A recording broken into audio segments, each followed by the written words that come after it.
To Supp Talk Radio. As always, we appreciate you checking in. If you're listening to this on iTunes, Spotify, Stitcher, please do leave us a comment, leave us a like, leave us a follow, and as well as here on YouTube, let us know you're out there. As always, I am so excited to have a returning guest. He is a supplement broker, a supplement, might say guru. He might think he's not, but I have a lot of respect for him. He's a competitive bodybuilder, humble, all-around great guy. Once again, Alex Forian. Welcome to the show, Alex. Hey, my brother. Thank you for having me back on. I really do appreciate it. So I have to be honest. So I'm a big foodie. Okay, there's a term called foodie, and there Yes. is, I think he's a chocolatier, and his last name is Florian. So I always have to catch myself when I say your name, not to throw the L in there. Yeah, no, it's not the first time. I get, Florien, Fortin, Forbien. So there's enough French last names that all have that similarity. But no, it's common and it happens. So, but thank you again. How's everything going, my friend? Everything is well. A bit of a fun week. A bit of a bombardment of a week, but we're all juggling things, and it's one day after another, but we take days as they come right now. So let's take us back just a little bit, Alex, because obviously you're a competitive bodybuilder, and I know you don't like to shout that from the rooftops, but I got to give you respect because I was a former competitor myself. So I walked in your shoes, and I know the kind of grind and the stuff you put yourself through. But let's go back. What got you into bodybuilding growing up? Well, really, I think it was just sports got me into the gym before it got me into bodybuilding. I played a lot of rugby growing up. My father was a very big rugby advocate. He also, played overseas. He helped found a lot of the major teams in Canada. So I kind of wanted to follow in his footsteps. Thing is, my father's like 6'2" and I'm 5'4". Jeez. Yeah, so there's kind of a big height difference there. I played for many years. Made it to a few high levels in the Canadian space, but I never kind of broke through that barrier. And it was one season where I dislocated my shoulder, but I couldn't pop it back in. Okay. So at that point, I was literally just sitting on the couch trying to do rehab, and coach said, "Well, you should be in the gym more." And it wasn't something that crossed my mind at the time, but I told myself, okay, if I want proper rehabilitation, I need to be strong again. I need to come back for the next season. So I, kind of took a program that they gave me, started using it, and I think within a matter of weeks, I started seeing my body develop as a whole. I started seeing much change, and I started looking more into different exercises, and I stumbled across quite a few bodybuilders, and one of them was actually Dorian Yates. And Okay. to this day, Dorian is kind of like my idol of bodybuilders in terms of the training and intensity, because I thought you could only put that type of intensity into actual physical sports like football, rugby, Sure. Aussie rules, hockey. Never thought into lifting a weight, and once I started putting more intensity into my training, I saw even greater development in muscular structure. And by the end of my program, and kind of like almost towards the end of the rugby season, I said, I really don't want to do this anymore. I want to try this bodybuilding thing out. So that's when I was around 19, 20 years old. Okay. And now I'm 30, and I haven't stopped since. I haven't I would say I take breaks, but I haven't really taken a break from going to the gym. It's part of my everyday lifestyle. It's part of my regimen. I couldn't see my world without it. And because of bodybuilding, got me into the realm of supplementation. And that was a whole other avenue that I thought I would never touch in a lifetime. And I just became infatuated with how a simple amino acid can make all the difference in the world, from you recovering, performing better in the gym, and overall, just over the overall benefits.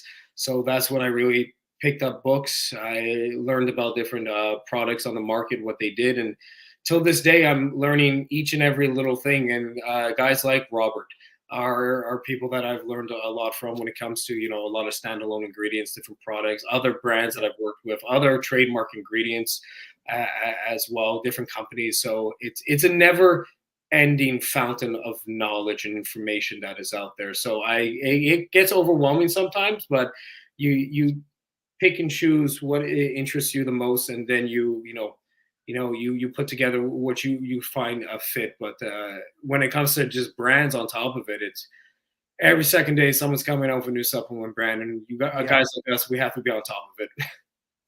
So when you were growing up, even though you were smaller in stature, were you lean? Were you kind of stocky? Like, what was your build? I was lean growing up, but I was able to put on muscle pretty quickly, and I kind of thank my parents for that one genetically, especially my legs.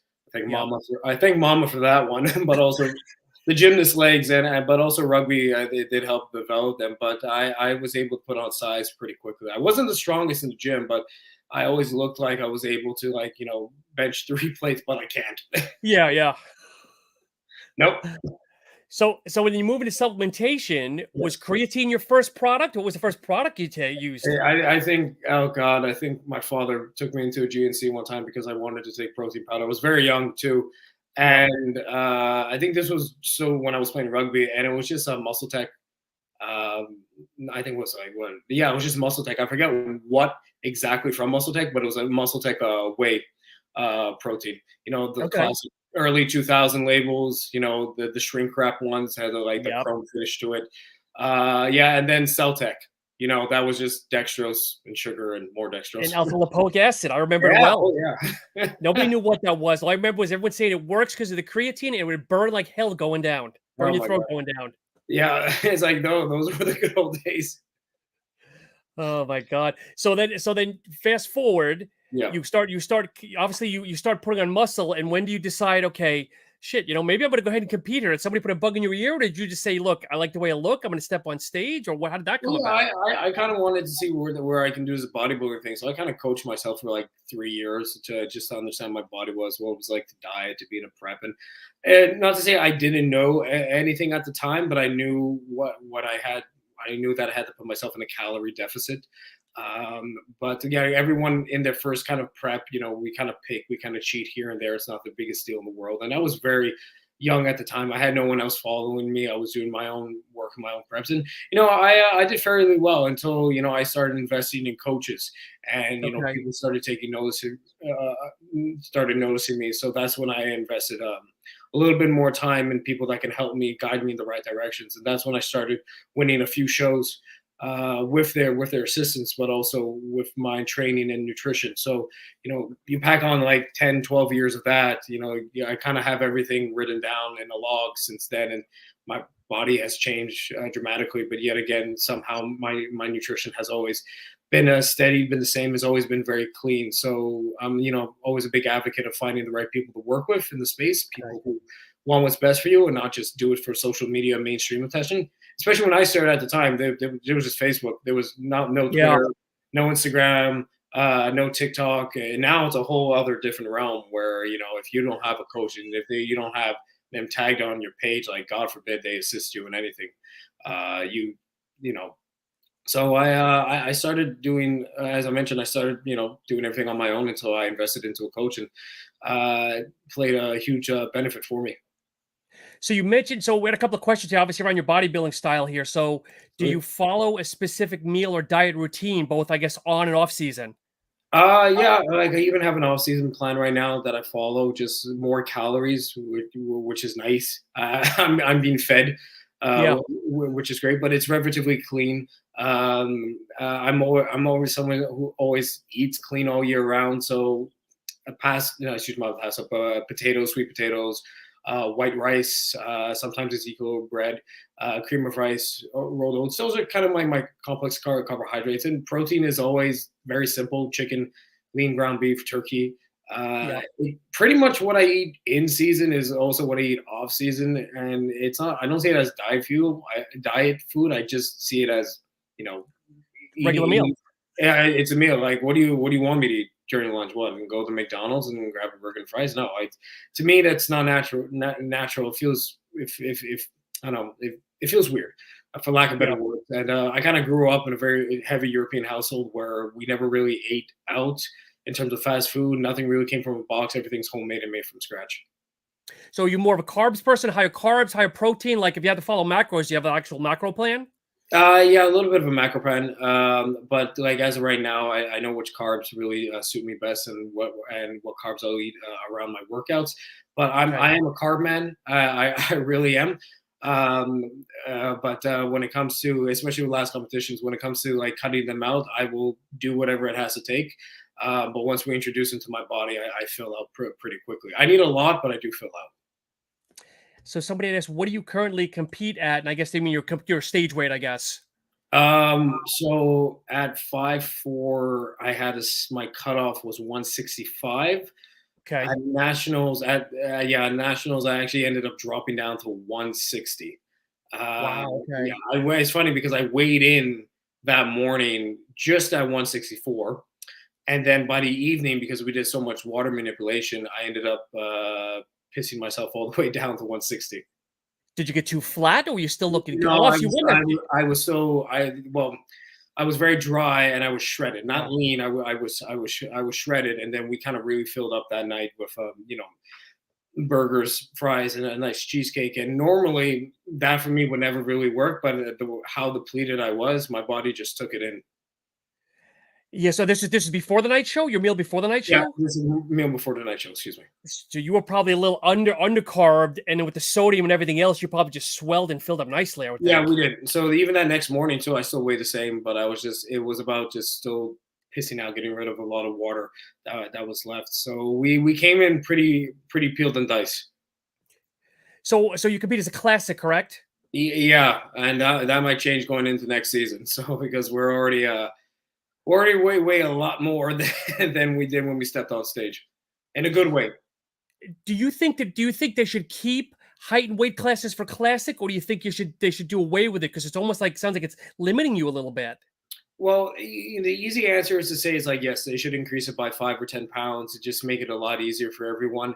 But at the same time, the debate is they don't want you going above that because then as they would need to keep classic for a reason, because if they just go along with people getting bigger and bigger and the weight coming up, then that classic becomes bodybuilding.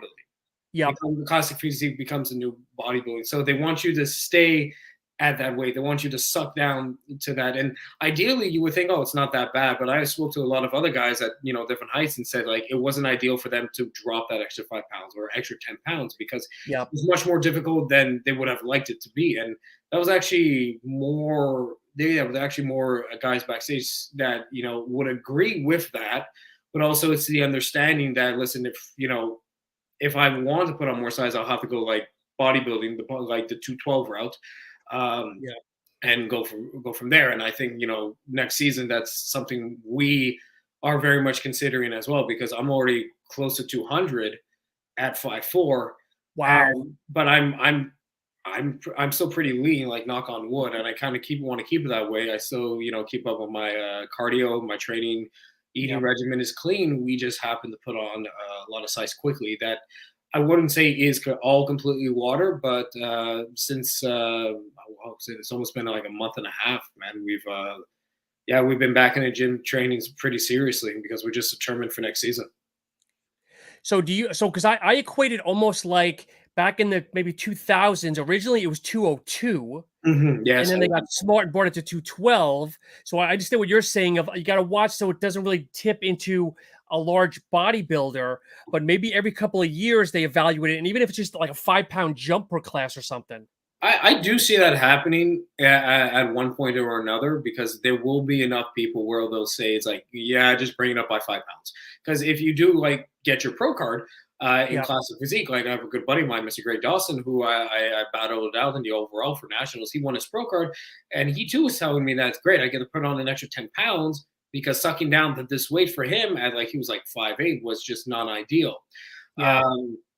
But if there's enough of them, even whether it's in the CPA, well, that's NPC Canada, NPC, anywhere overseas as well, they would probably most likely, agree. Let's just increase it just by 5 or 10 to make a lot of people happy. But so far, there hasn't been enough demand for that. Just more complaints, if anything. But what are you going to do? Yeah. Are the regulations, I guess, the same with the NPC, US and Canada? It's the exact same thing. So Is it? CPA is Canadian Physique Alliance, but Okay. it's still under the same family, NPC. It's just mostly of the Americans I talk to refer to it as NPC Canada, and that's what it pretty much is. So somebody had asked too, because I guess they follow you a little bit. Do you think classic will eventually overtake open bodybuilding? Um, Popularity and size and I whatnot. I think that's already has happened with classic. I mean, you have to thank Chris Bumstead for that one. Yeah. Clearly, he is the face of the class, and there are a lot of other great athletes too, like oh, a good buddy of mine, Rough Diesel Terrence. I mean, he's in the running, that's for sure. And I would love to see him and Chris Yeah. battle it out at the Olympia this year. Secretly I would like him to win. I know Chris is a good Canuck, but secretly I would like him to win. But no, I think just the overall popularity of classic is more of a realistic body type for a lot of people to obtain, and the look is very symmetrical. You know, very pleasant, eye catching, and it does bring back this old school bodybuilding era. And when we think of whether it's 212 bodybuilding, open bodybuilding, we think of the bodybuilders from the early 90s, Dorian, Lavrone, Flex Wheeler. We can name. Yeah, you're naming all the greats. So I have a lot of respect for you. That it sounds like you are more Ronnie. of like the '90s. I would say classic physiques Mhm. versus like the true mass monsters now. And I'm not knocking that at all, but No, I was a '90s guy myself. The Sean Rays. I mean, even like the Milo Sarchevs yeah, and the Charles Claremonts. Like those guys yes. that really looked like phenomenal, like chiseled. Like the next step up from Frank Zane. Like a little more size than a Frank Zane. Exactly, and I think that just comes with the evolution of the athlete and the bodybuilder. And you know what? I'll say it. It also comes with the evolution of drugs on top of it. Yeah. The more different compounds that are really out there, the more you have a chance to enhance yourself and have a different. Well, I would say quote unquote freakier shape, but in my aspect and realm, I would still like to present a classic look and not be like this complete blown out short like bodybuilder with an extending gut. And you know what? I've actually seen quite a few guys that are even my height or just a little bit taller that have that because Yeah. it just made the assumption that I have to get bigger. But bigger doesn't always mean like I have to, be round or in the wrong areas. Bigger can just mean be bigger, but more symmetrical. Still have that small V taper, and I think that's what we want to bring to next season is just have that small, tiny waist that we have, but come in a little bit heavier, a little bit fuller, a little bit rounder, be more presentable, but still hold this classic look in this bodybuilding class. And then I do see a lot of people wanting that. And I think we're starting to see a transition where we see a lot of the classic guys go into that 212 and they look aesthetically pleasing, where they're slowly coming up the ranks and hitting that top 10, that top 5. And yet they don't look anything comparable to, the Derek Lungsford. Oh, geez. Yeah. Yeah. And even Derek will probably eventually have to go into, let's say, the open class. It's only due time. So I do think we're going to see a transition between a lot of classic guys like just, we're growing. I don't want to suck down to this weight because it limits my growth. I'm going to go into 212, but I'm going to play my game and be more classically, aesthetically pleasant to look at, where this is the new bodybuilding. This is, where the classic has become the new 212. And, we are starting to slowly see that transition. See, I've heard too, and we'll get into supplements in just a minute. Yeah. So I've heard, and I don't know if there's any validity to it, that I think his name's Urs, that he's going into open. He's too big for classic, and he was like the hot guy for this year. They doing some really damage. That was the gentleman from a young man from Germany, if I'm not mistaken, right? I believe you're right. Yeah, Yeah, tall blonde gentleman. Like almost people felt he was a real threat to Bumstead, but everybody thinks everybody's a threat to Bumstead. Yeah, everyone listen, I've stood next to Chris quite a few times. I've had the pleasure of working with Chris at certain events and see him at Toronto Pro. No, he's a handsome man. He really is. It's like I stared at him for a little bit and I had to stand. That's okay. No, but someone say I can beat Chris. That's a bold statement to say. But as a gentleman that you just mentioned, I hope I pronounced his name correctly. Yeah, I think it's Urs. Yeah, I've seen his physique countless of times, and yes, it's like gorgeous lines, roundness. I think he could go toe to toe with Chris in that top 3 call out. But if he is, capped by his weight limit and his height, he's like, well, why am I going to limit myself? Maybe I would think he still has a fighting chance to do well in Yep. classic physique. But if he feels like, no, I want to try my hands out at 212, then be my guest. I think he wants to be the game changer for the 212.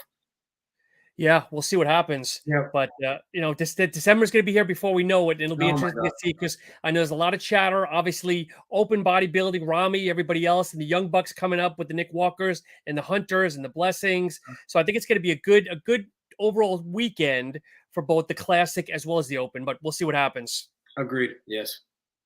So let's focus into supplements because I know that's Yeah. your other bread and butter here. Yes, it is.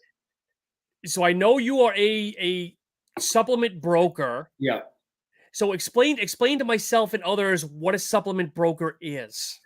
Well, there's kind of a group of us in a small group in the Canadian space, and a couple of other guys that actually do work for different, either one solid brand or various brands. And there are a lot of brands that do approach me and my partner Mark, and they want more of an international success. They Yeah. have a lot of demands coming from overseas, and they said, well, we don't know how to get across to you. We know we can ship to you, but then logistics become an issue, freight forwarding. We don't know what prices to do. But the main goal is to introduce a lot of these up and coming brands that have a lot of potential. They need the assistance to showcase that they are a reliable and high quality product. And we just match make it with a lot of distributors and retailers in different parts of the world, especially those who are in demand. Hey, do you have any contacts for this brand or for this distributor or for this retail store? And we put people together in the Yeah. space, because if there's one thing I've obtained over the years is a Rolodex of different contacts, from my hometown here in Montreal all the way to Sydney, Australia, South Africa, the Philippines, and back around again. So we want to make sure whichever brand is in demand from a distributor or retailer, that we're able to provide them with that service, and we're able to get more exposure for these brands that so rightfully we think do deserve it. And we just want to make sure everyone can come at the table, have an agreement, and we keep relations going forward as long as the brand is being relevant in the space and everyone's playing by the rules. So do you find a lot of issues? Because here, obviously, you deal a lot in the US here. Yeah. We are very open with amount dosages and kind of what goes in it. But obviously, I know in Canada, there's caps of like citrulline, there's caps of caffeine, and I'm sure in Australia there's limits. I mean, how do you almost get around, or can you get around that? Or is it more of just really knowing, hey, look, we can't bring that brand in. Maybe this brand will appeal to like the Australian market a little bit better. Does that make sense? No, it does make sense. It's something I get asked time and time again. Well, starting off, just a little bit of background. I originally started as a regional rep for my province in French Canada. Then I went to a national rep. Then I went to an international rep for a certain brand. Was left by them, and then I, was approached by so many different other brands to represent them on an international level. I work less with my own country now than I do with anyone else in the world. So Really? Okay. yeah, so I at least 10% of what I do is for Canada. Okay. I would say that, but regardless, the brands that I do work with want to come into Canada. One of them, I'm not going to say who right away, is looking to get natural product numbers (NPN) for the Canadian market, and we are going through that process coming by the new year. It is not easy. We do have assistance for this one because there were a bunch of new rules put in play that I wasn't even aware of that made it a lot more difficult than it should be. But if the owner is gung-ho to do it, because we got him into Europe, United Kingdom, Philippines, and he's in many islands right now, his brand, parts of South Asia as well. And I think eventually Australia. I hope so. I would only hope so. Okay. I think you might know what I'm talking about. But slowly but surely it will happen. So when it comes to the Canadian market, with any American brand that wants to come in, and I'm very affiliated with a lot of US brands, the one question I always ask is like, well, who cares about you? Like who is really asking for you in Canada? Yeah. Because a lot of them say, well, no one, but we're extremely popular. Okay. Exactly. It's like, okay, well, you're popular in the U.S. Just because we're next door neighbors doesn't mean we like everything you like. We're your wacky neighbors from the north. Let's be clear. We are. Yep. Yeah. So so if you're not already mainstream like a few of the other brands that we know are, like we can name a few: Ghost, Alani Nu, Yep. Rise as well. Then, and if you're not even on TikTok, no one's really going to, not quote unquote say, care about you, but you're going to really need to work your way in and make people care about you. And that's when it comes down to the nitty gritty. As and you can get your NPNs, you can do the reformulations and make sure everything is dosed correctly. But do you want to be a flash in the pan for 6 months, or do you want to stay in the Canadian space forever? And that means you're going to need to have a distributor that is going to push you in everyone's face. And when I come in to broker some deals with some serious supplement chains in Canada, and make sure everyone is being well taken care of. So although American brands do have their space in the Canadian markets, but it's mostly the more as the popular mainstream brands, it is a little bit more difficult for the other American brands, whether it is the best quality or not, to get in. So you have to make sure someone is there present, making sure you are represented properly in the Canadian market space. And this goes for any other country: the UK, parts of Europe, Asia, as well, even Australia, because well, guys like us, we are very familiar with all different brands around the world. But to the average consumer, they only know what's in their local supplement store. Yes. They're not searching like we are. So they just go in, they ask, I need this, that, and this. They like, here are these brands, take it. Said, okay, great. They're not asking the full extent of those other questions like we would. So as the average consumer, they get whatever the retailer tells them to buy. But if you have someone who is representing the brand at a larger scale and offering these free samples, offering training, then it's like, you know what, this brand reached out to us, we just got it, they gave us a training, here's a sample if you want to try, come back, let us know if you like it, and you can pick which flavor you want, or which product of them you would like to give to the world, and here's some more information about them. It's always about consistently being in their face. Unlike the US, you have an abundance of everything. We have an abundance of Canadian brands, a lot of legacy ones that are, still relevant till this day, but they're relevant because they're in certain spaces. I can tell you this, I'm not going to mention who, but their relevancy outside of Canada is Okay. Yeah. Is MuscleTech still pretty much the number one known brand out of Canada? Well, Iovate is right. is out in Toronto, and if we were talking to Scott Welsh right now, who would probably say yes. Yeah, but no, MuscleTech still has its relevant. It's still very much relevant as a brand internationally. 100% clearly Iovate. In the Canadian space, I don't see as many people blowing it up, talking about it as much, but it is there. It is there, and I mean, having Canada as a marketplace is great, but it's not where you're going to make all your money from. Let's be real. It's the U.S. and overseas and other parts of the world, where especially in super large retail spaces. But MuscleTech, does have very much of relevance, and I do like the new branding, a lot of new formulas they come out with. They recently did an awesome training too. Scott was on that regarding talking about the history of creatine, so that was really informative as well. But MuscleTech has a relevancy. I understand, and maybe I'm wrong, that it's not a law, but I guess that in Canada, labels have to be transparent. Is that correct? Yes, labels do have to be transparent, and also they have to be bilingual, as well as they have to be in English and French. Yes, but labels do have to be completely transparent, especially when it comes to pre-workouts, become a little bit more complicated. The dosages, the amount of caffeine. So you'll do have some companies that will tell you, oh, it's this X amount of caffeine for half a scoop, and that's okay if you put it on the nutrition factor. But, if you take a full scoop, you do the math in your head, you're getting, this amount of caffeine. So at the end of the day, it's like you can put in a good roughly like 350 mgs of caffeine, but you're going to always have to promote it on the label, Just half or something. half or something.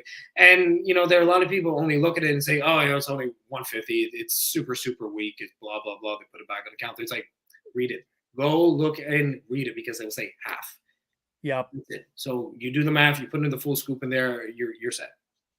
So do you kind of have your own, as Rolodex, but I'll say catalog, and you go to these companies saying, look, I just got in touch with a new company, or does like a store come to you and say, listen, Alex, we're looking for a really good company that has a solid protein or a really good pre-workout, or is it kind of both give and take? It's both. Yeah, it is both give and take. You'll have distributors that will come to you. It's like, hey, do you have anything similar to this, or do you think you can get your hands on that? You become the specialty person of like, what new do you have for me? Because I need a new line of essential vitamins. I need a new line of standalone ingredients, pre-workouts, mostly pre-workouts and RTDs. Everybody wants these days is, it's not as complex, but also it is complex when it comes to shipping overseas. Yeah. But also we do have a lot of brands that approach us. It's like, we need better representation, and we need to see if anyone's going to like us on an international level. And they'll be surprised sometimes because they're so big in the US or big in the Canadian hub, where the minute I say, hey, I have this brand from so and so, and I'm introducing it to a client in Dubai, they're like, we thought we could never get our hands on that in a lifetime. We didn't know who to contact to. Yes, we would love to have it. So you become, of course, that middleman that brings people to the table to discuss an agreement from there. Have you ever had a customer that says, okay, look, we'll bring them on, we're going to order X amount, but then you go back to now the brand and they don't realize, crap, now I have an order and I can't fulfill it? Well, that's another thing too. We always do ask, and especially my partner always asks, is that are you able to fulfill the amount of POs that a distributor overseas is asking for? Are you familiar with shipping in containers and putting things on pallets? And yes, in the majority of the time, like, everything does check off the boxes, but there will be some times where, like, well, we can't keep up with production because we don't have enough staff, we don't have enough machines. Then how do you expect yourself to supply this client in Europe? It's like, well, we didn't think that through. So, well, now you're going to be late on. You're going to be late. They're going to get their PO late, and they may not want to conduct business with you going forward because what you promised you couldn't deliver on, because you're not just short on staff, but you're short on manufacturing supplies, and especially due with COVID and everything has really delayed a lot of deliveries of many raw ingredients on top of it. But we make sure that a lot of the brands we work with have their own manufacturing plants, or at least are affiliated with a manufacturer. And everyone I can think of that we're affiliated with is entwined with a manufacturer, almost like a house name, a brand you would say. Because that's a problem here, that a lot of brands, like their big thing, they want to say, oh, I want to get in a brick and mortar, whether it's a Walmart or even like a GNC, but they don't realize, okay, I get in there, but my first PO might be 1,000 units, 2,500 units, and they don't have the capital to fund that, or the manufacturer doesn't have the turnaround time.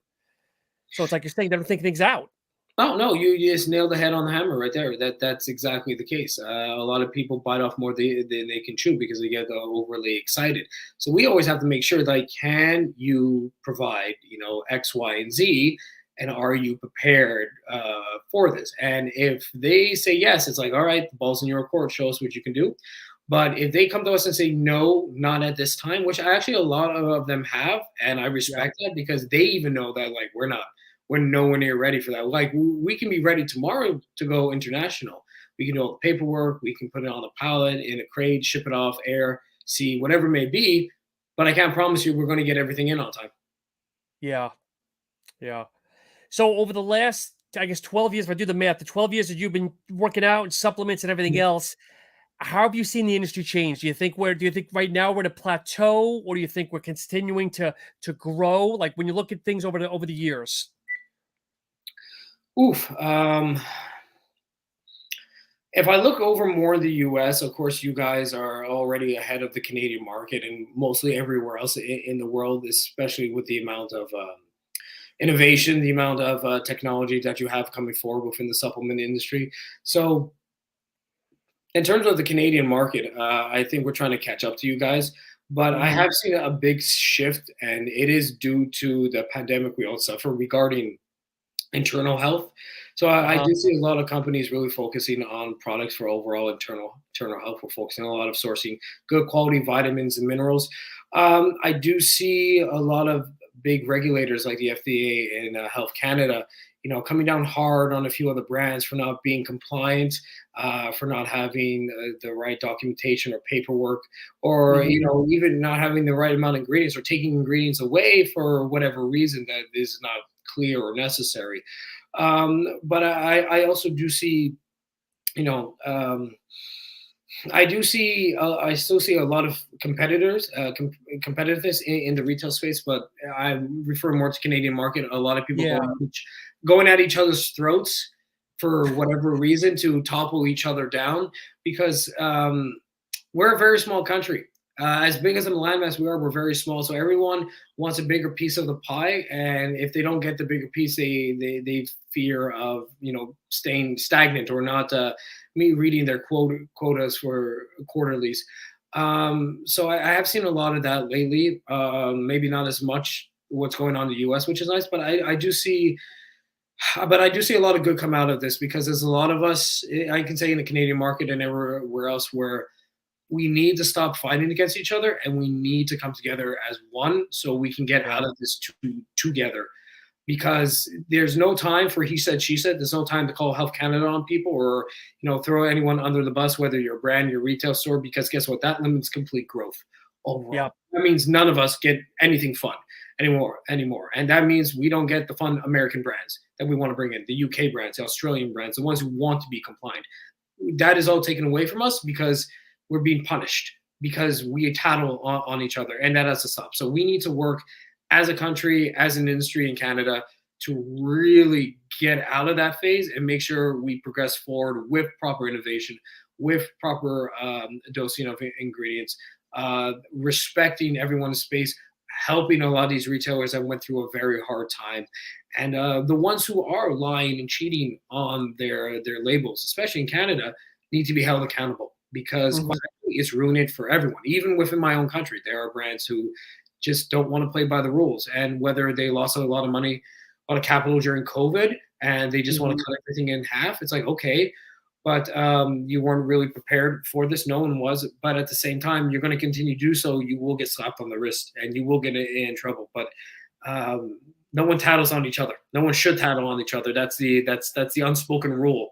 So so I mean, we'll let it happen to themselves. But that's why I'm actually happier to work with a lot of Canadian American brands, only because I feel like there's enough space to go around for everyone. And whether someone's talking smack about someone else, I mean, it's not going to affect how the brand performs in the country. Like you have way much more. And I've been throughout the U.S. and I can tell you this, that you have a vast amount of opportunities there when it comes to a dietary supplement company, opposed to the Canadian market space. Guys like me, I will take your hand and I will walk you through it one at a time. So I'll walk you through the fire and you come out better on the other side, and you come out a brand who's going to survive in the Canadian market space. But not just Canada. I'll make sure it is in South America. I'll make sure it's in Australia. I don't care if it's in Japan. I'll make it happen. Do you think that it's tougher in Canada? Like, there's not as many companies in Canada because the legislation, the restrictions are tougher? Or because here in the U.S., let's face it, I mean, you follow U.S., I can open for $1,500. I can open up a brand tomorrow and have one or two products. Yeah, and it's as simple as that. It's really not the same. One, you have to have at least a year plan, and you always have to have your formulas down pat. And you have to find a really reliable manufacturer. You have to go through all the steps. Well, what's most difficult is getting NPNs, natural product numbers, and that, depending on who you are, may take longer than it's supposed to, especially with the pandemic, kind of slowed everything down. So you're waiting maybe up to a year or two to be certified by Health Canada to sell in the Canadian market space. But it's interesting enough. There's a few Canadian brand owners that don't even manufacture within Canada. They do it in the US because the turnaround time is 3 weeks flat. Yeah. And they can house it and warehouse it anywhere in Canada they like, and they can ship it off from Canada to any not retail stores, but e-commerce sales, online orders, or ship it off to their warehouse in anywhere in the U.S. and distill across North America. So that's probably the smarter way for any let's say quote unquote Canadian brand Yeah. to start off, is by making it in the US and then bringing it into Canada. Yeah, but I'm wondering though, with shipping and I guess it's probably easier in the long run. With shipping and freight, it's probably they work the price in. It's probably still easier, like you're saying, less headache. I guess. At the end of the day, it's you have to weigh out your options. Do I Yep. really want to go through the heartache dealing with natural product numbers, Health Canada, or do I just want to manufacture, focus on the U.S. market, focus on the North American, and make a lot of my capital back? Then I can invest in natural product numbers. Yeah, 100%. I think that's what I can name like five on top of my head that are already doing that. It just makes sense.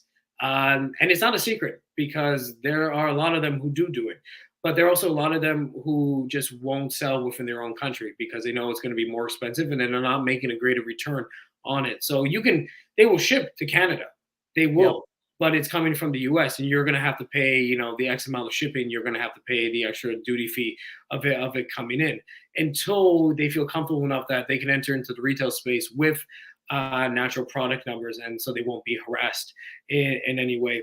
There are quite a few loopholes that a lot of brands do, that kind of like they go under the radar, but Sure. they can't be held accountable for, because they're not really doing anything wrong unless they really put themselves out there Yep. and in every single retail store they want to be in, and then draw a lot of attention to themselves for the wrong reasons, and that's when you can jeopardize yourself of even considering having a natural product number for the Canadian space, and you're blacklisted after that. So you really don't want that. Alex, are things like DMHA, DMAA, some of those analogs, are they kind of legal in Canada, or are they kind of No, gray like they are here? it's still a bit of a gray area. I've seen a few brands put it in quite a bit of their quite a few of their products, but it's also they've also been grandfathered in for many Okay. years. And these are kind of a bit of the legacy brands that had the right to do that at the beginning, but then they slowly too backed away from it because it could have even got them into more trouble. But no, you don't see any ingredients such as that. Not even yohimbine. And believe it or not, it's Really? most recent news I heard coming out of Ontario was regarding a specific pre-workout with yohimbine that it was an American brand, and it's funny because they were going after this one product, and oh my God, we need to get this one product because it has alpha yohimbine in it, and there were so many other products around that retail space that had way more heavy-duty ingredients in there that shouldn't be in there, and they Sure. didn't even know what they were. But they just wanted that one product with yohimbine, not the other stuff, just that one product. So it Go shows you figure. how narrow-minded they were when it just came to hunting down for that one product with that one ingredient. While everything else that was staring them dead in the face was far worse off as a as a pre-workout or as an amino acid that they didn't confiscate. Jeez. Yeah. So, Alex, question that came in. It says, "What?" I don't know if they're looking for brands per se, but what are supplements you regularly use, and maybe just like categories, like what is in your staple that you always use yourself as an athlete, as a competitor? Um, Great question. I am a very big fan of mushrooms, fungi. Okay. So I always like to incorporate lion's mane into my daily regimen, cordyceps, um, turkey tail as well, kind of a master blend. I know maybe for those who follow me that I've been a big advocate with Vibe mushrooms out in British Columbia. Very good friend of Mhm. mine, Dr. Dwayne Jackson, Sarah, and Arlen have all been in the supplement industry for over 30 plus years, coming from different backgrounds. And they've come together to create this incredible fungi company, great adaptogens. that really do help with, of course, cognitive function, recovery, benefits to overall well-being, and the percentage that everything is wielding at is very high. They sent me a bunch of white papers. I'm not going to share any more with that, but I recommend everyone go to Vibe Mushrooms to check it out for themselves. I think it's kind of the one big fungi company coming out of Canada right now that is affiliated with individuals that are coming from the sports supplement realm. So they already have a lot of the existing traction of their popularity from working with other several companies. And now it's kind of allowing a lot of people to wake up and your eyes open up. It's like, ooh, mushrooms. I didn't understand the benefits of this. And there's a lot of young men and women too that, associate, mushrooms with psychedelic, and that's not the case here. Yeah, so that I find myself explaining a lot of that too. Although there are benefits to that. I mean, I'm not, I don't have a PhD in that, but I do say the mushrooms that they're focusing on now and using have been being used for centuries, but also have been brought to a level of popularity in the supplement industry that we haven't seen in a long time, and is slowly making its way into the sports realm. I'm a big fan. So when it comes to mushrooms, I haven't played so much in the turkey tail and other things, but I'm a huge lion's mane advocate. I either take it solo, at least 1,000 mgs a day, or if not, some of the other supplements that I use that are more focused that have lion's mane in it. So like for me personally, that's like a daily staple for me. Some type of lion's mane. I see a lot of teas on the rise, so I'm actually thinking about playing in the teas, but I don't know, like obviously what's the word I'm looking for? The dosage of it, because I know teas sometimes it's kind of iffy a little bit. That's an interesting question. Oh God, I feel like I have to ask Dr. Jackson about this one regarding specific standardization. I guess maybe is the right word. Standardization for teas. Yeah, standardization for teas. I mean, I have no comment on that. I don't know if it will add benefit or just kind of ruin the mushroom itself. Yeah, benefits of the mushroom. Yeah. What any other staples you use? I mean, creatine or protein. What else are you using? What's in your cabinet now? Okay, well, get ready. So, Crealkaline Creatine by EFX. Really? Yeah. So you subscribe to the specialized creatine? Yes, I do. Yes, I do. Okay. I know. Dr. Jeff and Eric Delurio, who's a good buddy of mine, are very big advocates of the brand, and I've been fortunate enough to been given all the paperwork and documentation of the ingredients and where they're getting from. And I have to say, EFX, although it's been around, well, God, forever, it feels like. Yeah, like. forever. You can't knock it, and it's still a very relevant brand in Canada too. So we do see a lot of it being sold throughout the market space. So that is one product that has been very reliable for me, and I've taken it throughout the years. I know it's an old school one. Probably people are shaking their heads like, what? But no, I've seen great benefits from it. Intro workouts are always my favorite. I just received from Labrada Pro Series. Shout out to Keith and Brett over at Labrada. They sent me their new intra workout, which I'm actually going to start taking tomorrow. A lot of good science has been put behind there. Some interesting trademark ingredients, good spectrum of amino acids. They had the trademark ingredient MyoSeq, SEQ, which mimics the amino acids that your skeletal muscle produces as well. So I'm very curious to give that a try. Yes, I'm always trying out different types of protein each and every day, from whether it's an isolate, whether it's a whey concentrate, hydrolyze. At this point I've become big connoisseurs, you and I, on testing so many different things, and seeing if the quality is there, and if not, and after doing this for the last 10 years, we've seen a difference and how whey is beginning to taste, whether it's actually coming from the US or overseas. There's always a different palate feel, which is really interesting. We can get into the amount of vitamins that I take. I do want to give a shout out to one brand is Platinum Naturals from Ontario. They do have great affiliates with a lot of professional sports leagues. A lot of their products are gel tablets. Okay. I'm not just talking about megas, even their multivitamin too, which is one that I take on my daily regimen in prep as well. I took it. It is not a run of the mill multivitamin. It does have some other interesting ingredients in there, including a lot of fungi that I really do like. Interesting. Wielding at a high percentage of cordyceps, I would say. And I think pre-workouts. Listen, you and I are always trying out different pre-workouts. I just finished retro muscle, Palm Beach pump, and Okay. I think it's my midnight Miami. Oh gosh, she's gonna kill me for that one if I butchered it. Are But you a high stim guy or an average? Over like, what do you pre-workouts like? What do you like your stim at or your level? you know what? I really don't care for sim that much. I'm more of a pump man. I really am. Okay.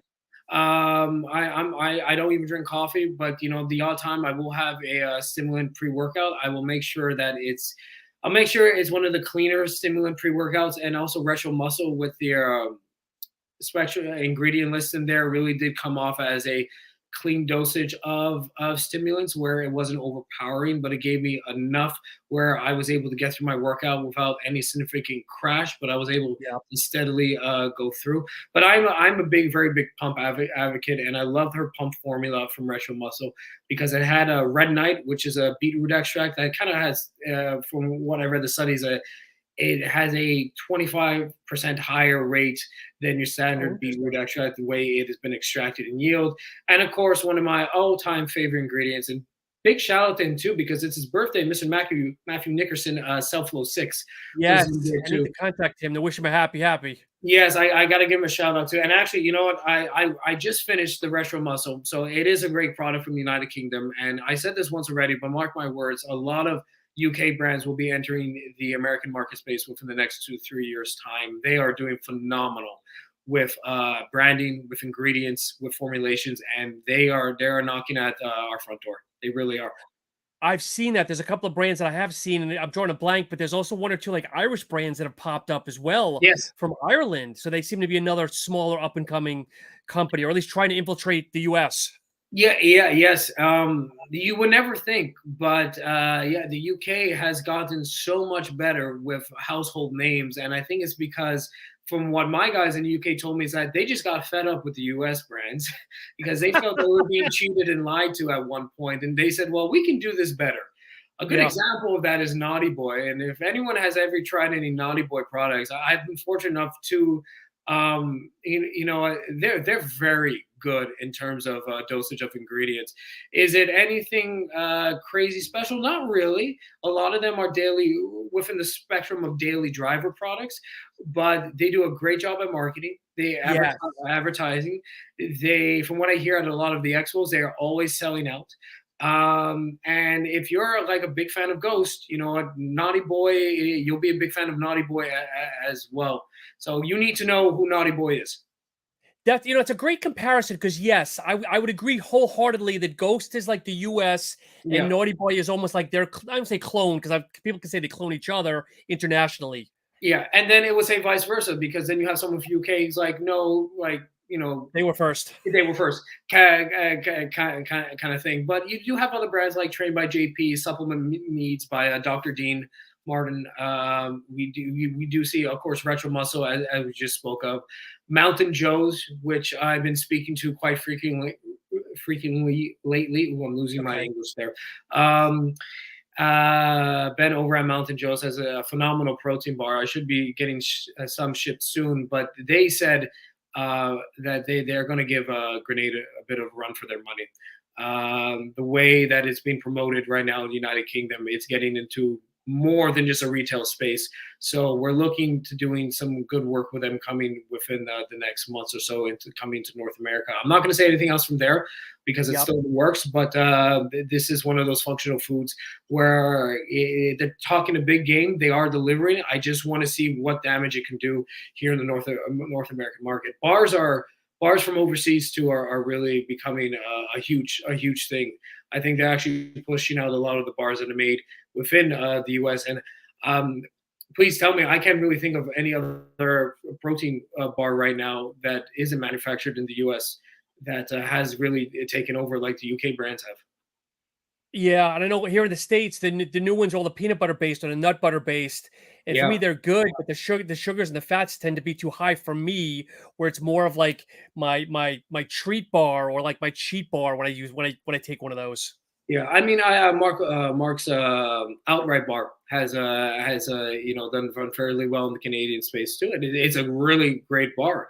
But I don't know. I think there's some new players around the fence, and they Yeah. just happen to be from the United Kingdom. So I think we really need to keep our eyes and ears open for what's next going on in the UK. Even chemical warfare too is another brand from the United Kingdom that has quite done fairly well on a global success. So, Alex, I've really enjoyed the conversation here. Oh, Is there right. anything like we've been all over? Is there anything else that maybe we haven't covered that you want to talk about while we wind down? Yeah, well, I'm wearing the shirt. I should give a big shout out to Mark Burton from Iron Brothers. Brother of mine as well. Yep. Mark's actually a good client of mine too. We're slowly entering him into other different countries and building up his presence in the Canadian market. So him and I are working on that. I say, guys, if you want a really solid, great Canadian keyword Canadian pre-workout, I recommend you check out his Ruthless pre-workout. It's a very very big popular one in our retail space, and a lot of people can't get enough of it. So big shout out to Mark. He's got a lot of new projects coming in the lines, and I love what that man is doing.